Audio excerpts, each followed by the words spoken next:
While many disease vaccinations require only 1 or 2 shots as children to obtain full immunity, the flu vaccination requires a shot every year for an individual to remain protected.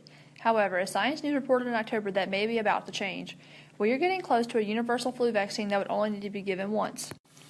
According to the CDC, more than 100 national influenza centers in over 100 countries monitor the flu year-round. These centers receive and test thousands of flu samples obtained from patients.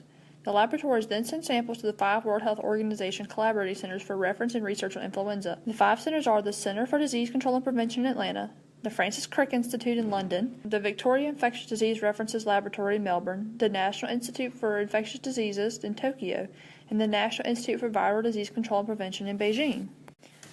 According to the CDC, the World Health Organization has biannual meetings with the directors of each of the 5 labs to review the results of surveillance, laboratory, and clinical studies. They then recommend which strains of the flu should be in the next vaccine, but each country has the power to make its own decision on which strains should put in their vaccines. According to the FDA, in the United States, the FDA makes the final decision on which strains go into the vaccine.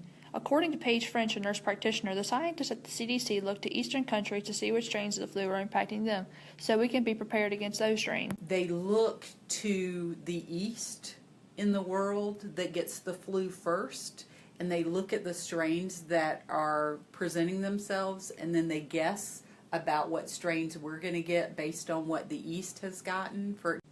According to the CDC, it takes at least 6 months to produce enough vaccines for the upcoming flu season. Therefore, the Northern Hemisphere has its vaccine meeting in February, while the Southern Hemisphere has its vaccine meeting in September. But why does it take so long to produce enough vaccines? According to the CDC, influenza viruses must be grown in embryonated chicken eggs due to FDA requirements. This can pose a timing issue because some strains of the flu do not reproduce well in chicken eggs, such as the H3N2 virus. Another problem is some strains of the flu do not appear until later in the season, so having enough time to produce enough adequate vaccines can be an issue.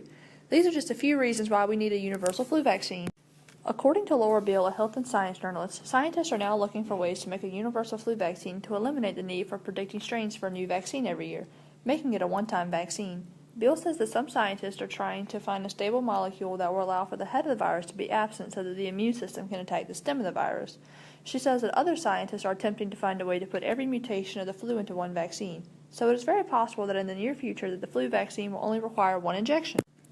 If you have any questions about the brains behind the strains, feel free to contact me at mfrancis@eagles.bridgewater.edu. Thank you.